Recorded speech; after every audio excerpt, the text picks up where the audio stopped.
Hello, everyone.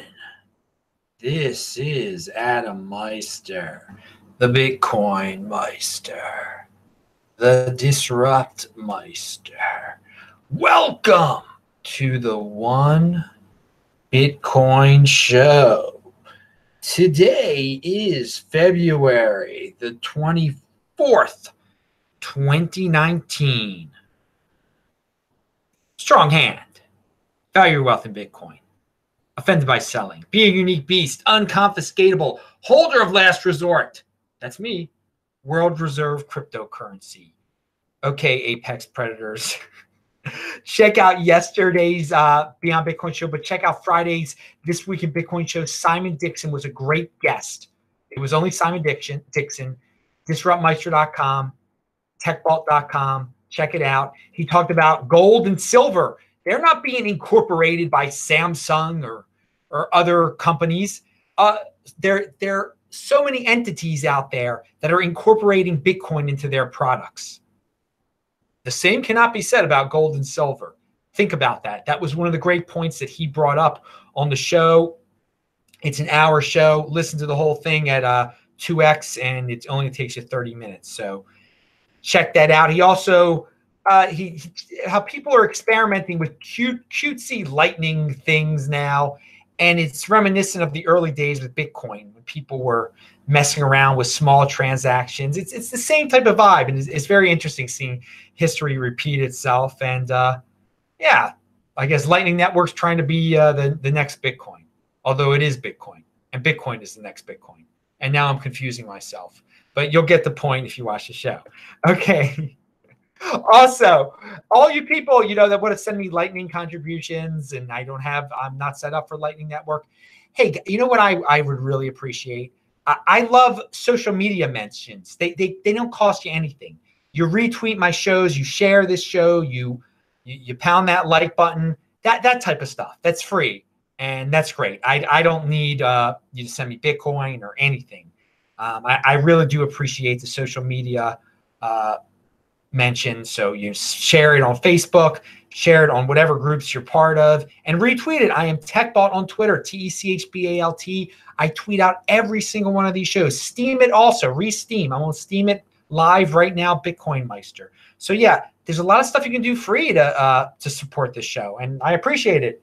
You don't have to send financial anything. I mean, I know, value your wealth in Bitcoin. Don't give Adam Meister Bitcoin. Keep your own Bitcoin. But anyway, I do have, if you want to, you could do it. There's all coins and Bitcoin addresses listed below. You can get T-shirts and Trezors and affiliate links. Yeah, it's all down there. So this is a great tweet by Samson Mao. 1 Bitcoin equals 1 Bitcoin alone doesn't make for sound money. The point economists miss is that Bitcoin is like a ruler. Finite supply allows us to measure other things. Fiat supply keeps growing, so measuring in dollars is meaningless. Can't measure things with a ruler that keeps changing. Value your wealth in Bitcoin, people. Great point. Great point. If the ruler keeps changing, how can you measure anything? With Bitcoin, it's 21 million. It doesn't change. That's why 1 Bitcoin equals 1 Bitcoin. And also, the general concept of 1 Bitcoin equals 1 Bitcoin is just value your wealth in Bitcoin. I don't care what it's worth in dollars. That's what you're saying. That's what you're stating. It's a pretty simple thing. I don't care what it's worth in dollars. I am just trying to get more Bitcoin because I believe that's the real money. And that's what I want. I'll value my wealth in Bitcoin, but that's another way of looking at it. From Samson Mao, he expands upon 1 Bitcoin equals 1 Bitcoin. Thank you very much, Samson Mao. He has been on This Week in Bitcoin before. So speaking, I mentioned don't say my name, just buy Bitcoin, says someone who sent me $2 on the super chat. Well, thank you, someone. I won't say your name. Don't say my name. Just say Bitcoin. Bitcoin, exactly. Who cares about names? Bitcoin is the name to know in cryptocurrency. So on yesterday's show was the Beyond Bitcoin show. So I talk about a lot of subjects beyond Bitcoin. Obviously, I'm not going to talk about the Bitcoin price on the Beyond Bitcoin show. But right before the show starts, someone in the chat says, Adam, Bitcoin just pumped to $4,100. And I was like, whoa, I had no idea. Because again, I value my wealth in Bitcoin. I don't even really look at the fiat price that much, especially when I'm preparing for the Beyond Bitcoin show. But on the show, and you can watch it yesterday, it is the start of yesterday's show. And I said, you know what? It goes up a lot. It could be $4,100 today, and maybe it's going to go down by $500 tomorrow. Pound that like button. Anyway, as you can see, I said it, and and that's the thing. I've said this a million times. It's a roller coaster. There are going to be days it goes up by a lot. There are going to be days it goes down by $500. Why does it do it? Who knows? Who cares? You value your wealth in Bitcoin. But it was funny that what I did say ended up happening today, apparently. So we have. Oh, so this is this pertains to that a little bit. This is from Bill 4. The collapse in volatility on Bitcoin would be consistent with the fast money speculators being shaken out and only holders remaining. Happened near bottoms after big drawdowns in the past. Well, I will say this. I believe fast money speculators have been shaken out, and a lot of them have run away to Bitcoin mommies. No, they've run, who knows where they've gone? I don't know. Bitcoin mommies are the people that say, oh, no, you can't say that. You can't say that about Bitcoin. Or you can't like another coin besides Bitcoin. But going back to this topic, has there really been a true collapse in volatility? Well, there have been lots of days where Bitcoin hasn't moved very much. But, I mean, yeah, look, just today it went down. That was some volatility today. There's definitely some volatility today. Does it happen as often as it did in the past? No, it doesn't. So it's definitely a sign that the holders are holding their ground. I am a holder of last resort. I go down with the ship, baby. If it goes to zero, it's not going to zero. But if it went to zero, I would go down with it. There are many just like me, and we'll talk about eventually we'll talk about that a little later on. But that is an interesting tweet. But it is interesting to note. Yes, volatility has died down a bit. So for all you fiat freaks, yeah, maybe it's the bottom. Okay, yeah, okay. 2020 halving, dudes. that's what I'm thinking about. I don't care what day the bottom happens in 2019 or 2020. Just, I mean, if you value your wealth in Bitcoin, you're getting more Bitcoin, and you don't really care about exact specific dates. Now, someone I think sent me a DM and pointed out, I think Jussie Smollett, the guy that bribed he paid some guys to fake an attack on him. I think it cost him like $3,500 to pay them. He could have bought a Bitcoin with that. I mean, would have been a much better idea. That, you see, that's the difference between long-term thinkers and short-term thinkers. He spends his $3,500 on something that's completely ridiculous. He doesn't think down the road that he's going to get caught when it's so obvious. If he was a long-term thinker, he'd be like, okay, let me get into this new asset class, and in the future, because he wanted to get more money. Remember, the reason he apparently, I've heard, and I've tried not to hear about this thing, but it's all over the news. The reason he hoaxed was because he wanted to get a raise. That's not how you gain wealth, by hoaxing. Well, actually, now victimhood hoaxing does seem to help some people, but it's not. You get busted eventually. It's not proper long-term thinking. If you think down the road, I'm going to get busted. Better not do that. Better do something that is sound. That's Bitcoin right there. That would have been his raise. He should have been whatever. You're not a smart guy. Bottom line, not a Bitcoin guy. Bottom line, don't be a Jussie. Be a 20%er. Found that like button. All right. So yeah, thank you for pointing that out. Bad use of $3,500 paying dudes to fake hoax you. Bitcoin, much better use of $3,500.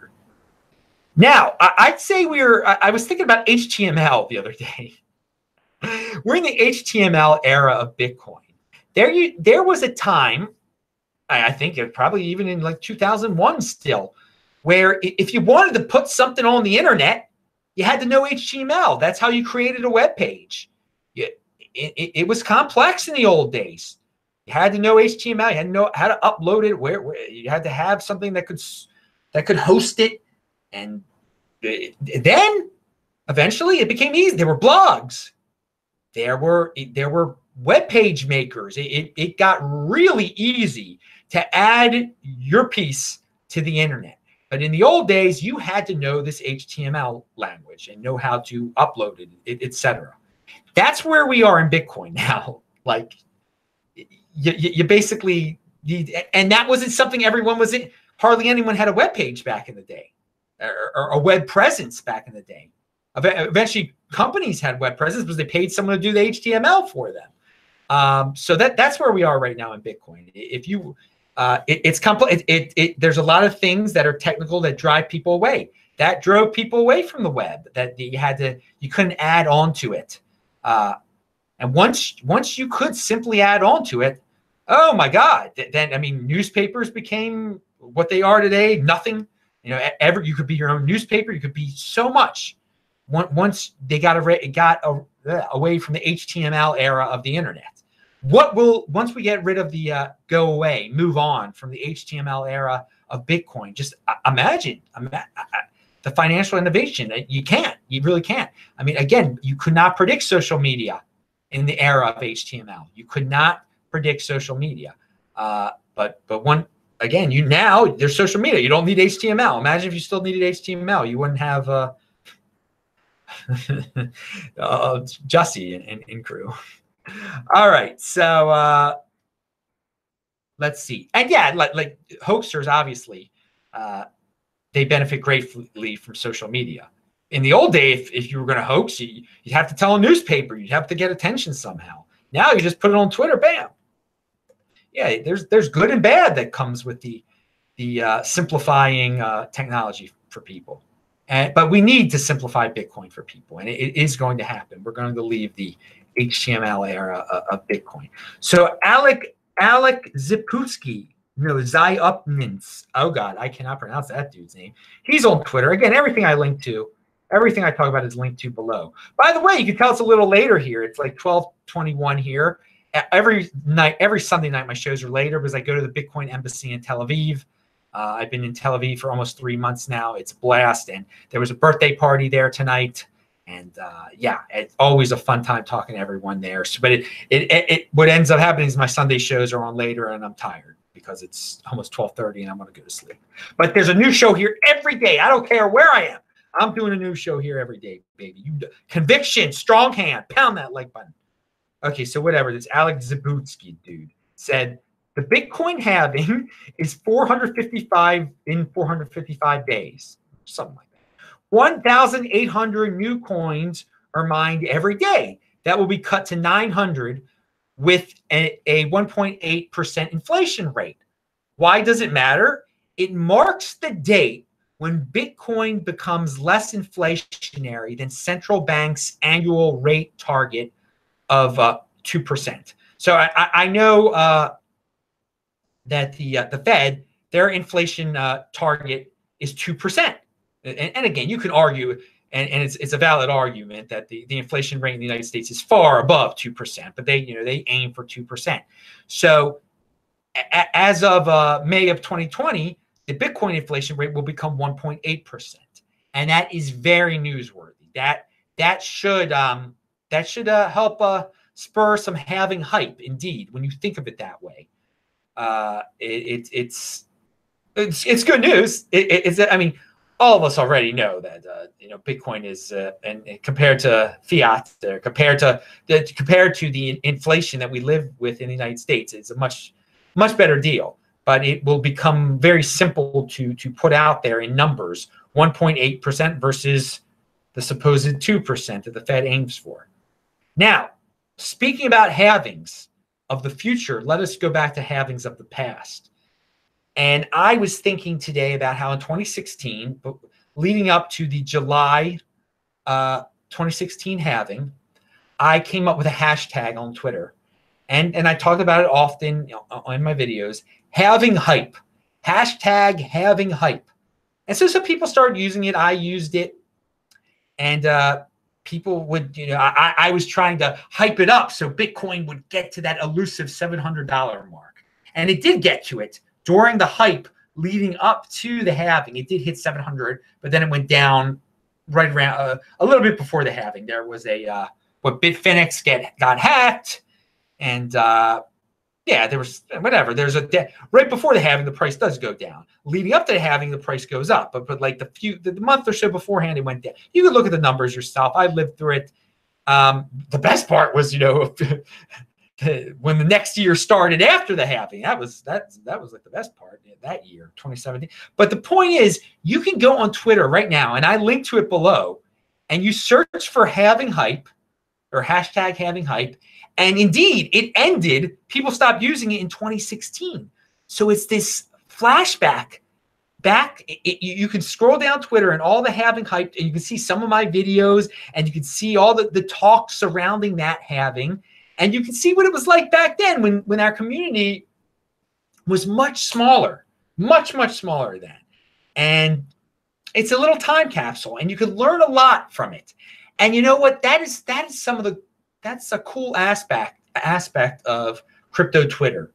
I think that's just a cool thing when you can use and look back an old hashtag like that, and it just takes you right back to 2016, right back to the summer of 2016, and you can see who was talking about it. You can see my old videos about it, and you know, there's a lot of innocence back then, and you can just see how much the space has changed since then. And it's marvelous. It's great when you look back. And hey, hopefully we'll use the halving hype tag, you know, starting January 1st, 2020. That's when I'll start hyping the halving. Because again, back then there was question. I made a prediction at the beginning of 2016. I said that eventually the regular media is going to start to talk about Bitcoin halving, and people didn't think that was possible. And in January 2016, it seemed quite impossible. But by about April of 2016, indeed, the regular media was talking about the halving. It was appearing in mainstream media articles. So it'll be earlier this time, but check that out.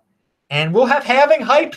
We'll have halving hype again. So for you guys who think these are dark days, oh, when is this magical halving going to happen? Look, see how it was beforehand. It's cyclical. It'll happen again. Pound that freaking like button. All right, finally, holders of last resort. Oh, yeah. Yeah, there's going to be a time, and maybe we've reached it, when all the sellers have sold. What a time it will be when all those guys that were just in it for the short term, there'll be few sellers left. It'll just be those guys like me who refuse to sell it all. And then you fiat freaks and see what's going to happen. Because yeah, the sellers, the speculators, lots of them get tired out. They're weak-handed. They don't have the conviction of the strong hands. In the end, the strong hands, we form the base, the holders of last resort. Now, what I wonder, when that day comes, I mean, all these people who have sold for fiat and think they can get back in super easily, when do they plan to get back in? Is it that easy just to buy back in? I mean, I don't know. I'm not a buy. I don't sell. I've never sold, so I don't have a bunch of fiat laying around that I'm planning to buy Bitcoin with when it gets to a certain number. When I feel, I mean, I don't know. I don't see the logic here, or I see their logic. I don't know if they have the trigger finger.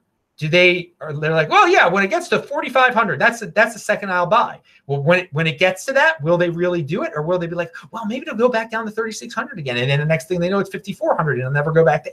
And will they really ever get back in, some of these guys?